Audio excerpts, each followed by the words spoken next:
Hello students, welcome back. So let us start with a new amazing and very interesting chapter, A Night Amongst the Snake. On my way to the West Africa, for the second time, I met on a board the ship a young Irishman called MacToodle going to the job on a banana plantation in Cameroons. He was quite convinced that Africa was the most dangerous place imaginable. So now here the narrator is going to West Africa and he is meeting a young Irishman whose name is MacToodle. His name is MacToodle. The narrator is meeting this person and this person thinks that Africa is the most dangerous place on earth. His chief fear seemed to be that the entire snake population of the continent was going to be assembled on the dock to meet him.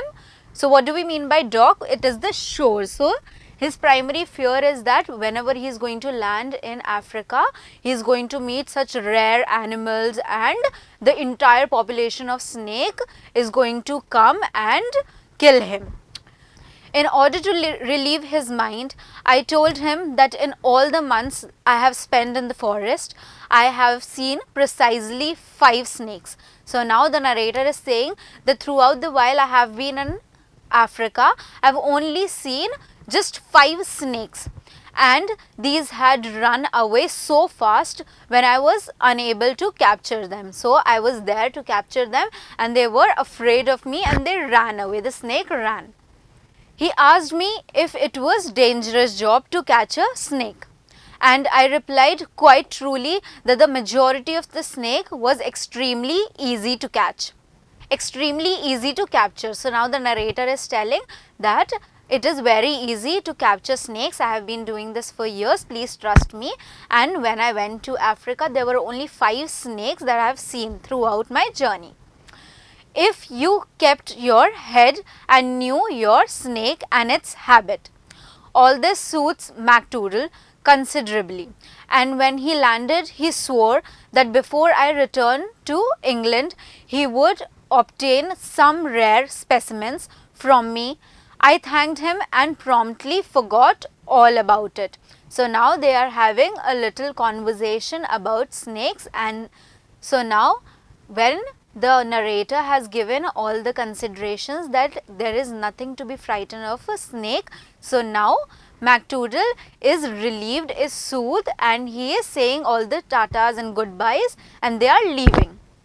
5 months later, I was ready to leave for England with a collection of about 200 creatures. So now the narrator is returning back to England after 5 months spending in Africa and he is returning with 200 creatures ranging from grasshoppers to chimpanzees. So the narrator is collecting all kinds of creatures and taking them back to England.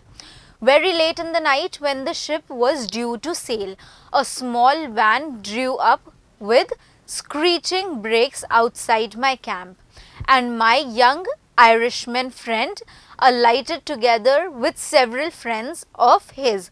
So after some time he saw someone visiting him. It was who? It was the Irish friend of his. His name was MacToodle. Very late in night when the ship was due to sail, a small van drew up with the screeching brakes outside my camp. So someone came to meet the narrator after few months.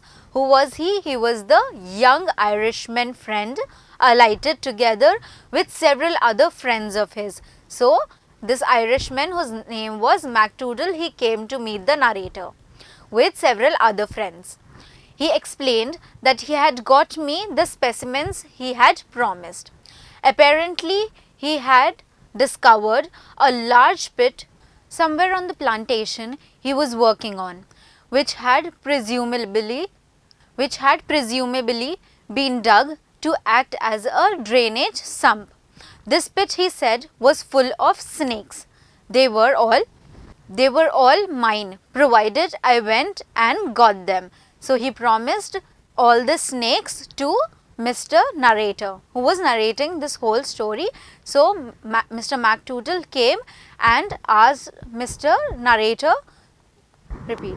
So, Mr. MacTootle came and asked that if you want to get all the extinct snakes, please come to a pit, and there are so many snakes and you can actually take them. He was so delighted at the thought of all those specimens he had found for me that I did not have the heart to point that crawling about in a pit full of snakes at 12 o'clock at night was not a good idea. So, Mr. MacTootle was very excited that he has got so many specimens for the narrator, but now the narrator is telling Mr. MacTootle that the pit, repeat. So, now the narrator is telling Mr. MacTootle that at 12 o'clock at night it is not a good idea to go in the pit of snakes. We should be aware about it. Furthermore, he has obviously been boasted about my powers to his friends. So, Mr. MacTootle must have boasted about all the strengths of narrator to his friends, and he had brought them all along to see my snake catching methods. So, with a considerable reluctance, I said I would go and catch the reptiles. Have rarely regretted a decision more. So, now the narrator is going with MacTootle's friend to catch the. So, now the narrator is going with Mr. MacTootle and his friends to catch all the reptiles in this pit. I collected a large canvas snake bag and a stick with a Y-shaped fork, brass at one end. Then I squeezed in the van with my excited audience. So, the audience, which was the friend of Mr. MacTootle, they all were excited and they all sat in van, and we drove off. Where did they drove off, students? They drove off to the pit which was full of snakes, and 12:30 we reached my friend's bungalow and stopped there for a drink before walking through the plantation to the pit. Eventually 8 of us wended our way through the banana plantation, and 7 of us were laughing and chattering excitedly at the thought of the treat in the store.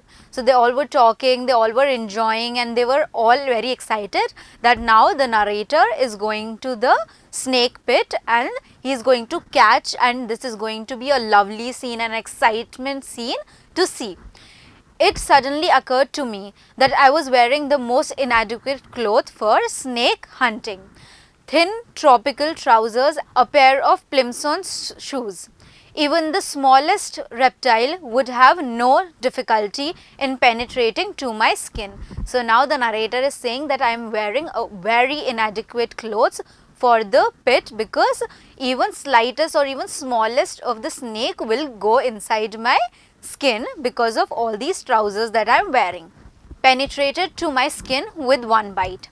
However, before I could explain this, we arrived at the edge of the pit. So, they all arrived at the edge of the pit, and the narrator couldn't have a moment to tell everyone that he was wearing very inappropriate clothes and the snake might bite him. However, before I could explain this, we arrived at the edge of the pit. My friend's description of it had been accurate enough.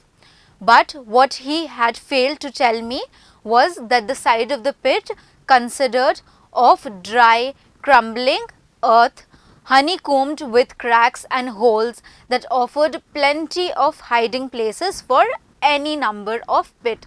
So, now the narrator is saying, while I crouched down on the edge of the pit, the lamp was solemnly lowered in the depth, so that I might spy out the land and try to identify the snakes. Up to that moment, I had cheered myself with the thought that after all the snake might turn out to be harmless variety. But when the light returned to the bottom, this hope was shattered. So, now the narrator, who thought very confidently that snakes are just small creatures and I am a veterinarian surgeon, so it wouldn't be a problem for me. But what actually happened when the lamp was lowered down in the pit? So, this hope was shattered, For I saw the pit was simply crawling with young gaboon vipers, one of the most deadliest snake in the world. So the pit was covered and filled with gaboon vipers, and the narrator had to go inside this pit and had to catch all these snakes. So now he is very afraid. During the daytime, these snakes are very sluggish and it is quite a simple job to capture them. But at night, as narrator and all his friends and Mr. MacToodle, they all arrived at night.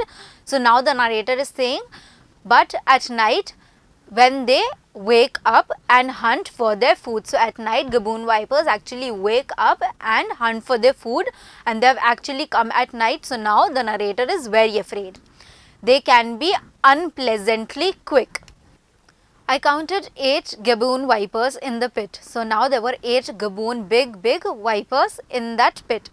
But their coloration matched the leaf mound so beautifully that I could not be sure I was not counting some of them twice. So they all were colored green and they all were colored with a leaf mold. So now the author is saying, repeat. So now the narrator is saying, I might have counted them twice or thrice, I don't know, but as far as I counted, there were 8 gaboon vipers in that pit.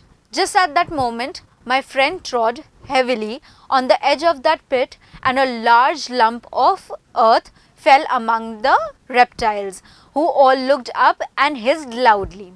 Everyone backed away hastily, and I thought it was very suitable opportunity to explain the point about my clothes.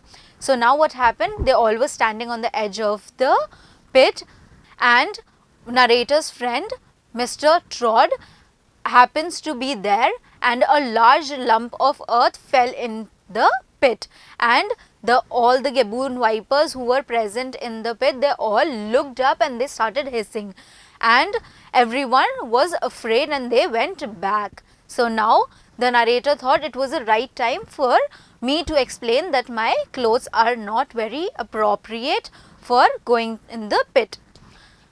My friend, with typical Irish generosity, offered to lend me his trousers, which were of stout wool, and strong pair of shoes he was wearing. So now the narrator explained that I am wearing very inappropriate clothes. So one of his friend, who was an Irish, lended him his clothes to the narrator so that he can go inside the pit and catch all the gaboon vipers. Now the last of my excuses was gone and I did not have the nerve to protest further. So now the narrator is very afraid to go inside the pit, but he cannot even tell anyone. We went behind a bush and exchanged trousers and shoes. They both exchanged the trousers, and now the narrator is wearing trousers of one of his Irish friends. My friend was built on more generous lines than I, and the clothes were not exactly a good fit. They were not exactly a good fit, but even then the narrator wore the clothes of his friend. However, as he rightly pointed out, a bit of the trousers leg I had to turn up at the bottom would act as additional protection for my ankles. Dearly I approached the pit. So now the narrator is approaching the pit. However, the narrator is very afraid of the gaboon vipers, but still, because there are so many people who are going to watch him, all the friends, all the Irish friends and MacToodle himself. So now he has approached the pit. My audience has clustered round, twittering in delicious anticipation. So now the audience is cheering the narrator who is going inside the pit to catch all the gaboon vipers. I tied the rope around my waist with what I very soon discovered to be a slit knot and crawled to the edge. My descent had not got the airy grave of a pantomime fairy. The side of the pit were so crumbly that every time I tried to gain a foothold, I dislodged large quantity of earth. So now the land around that pit was so dry that every time narrator puts a step in, they all are getting inside the pit And as this fell among the snakes, it was greeted with a peevish hisses. I had to dangle in mid-air, being gently lowered by my compassion, while a slit knot grabbed me even tighter around the waist. Eventually, I looked down and I saw that my feet were about a yard from the ground. I shouted to my friends to stop lowering me as I wanted to examine the ground I was going to land on. So now the narrator's friends are pulling him down inside the pit so that he can catch the gaboon vipers, but the knot around the waist is very slit, is not even tight. So now the narrator is very afraid of the situation. I saw that my feet were about a yard from the ground. I shouted to my friends to stop lowering me. So he shouted that please stop lowering me. I need to examine the land I am going to be on. As I wanted to examine the ground I was to land on and make sure that there were no snakes lying there. After a careful examination, I could not see any reptiles directly under me. So the narrator examined everything, and when he found a little soft empty spot where he couldn't find any reptiles, so he landed there carefully.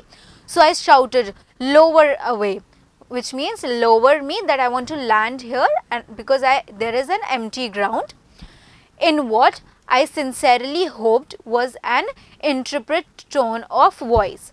As I started on my descent again, two things happened.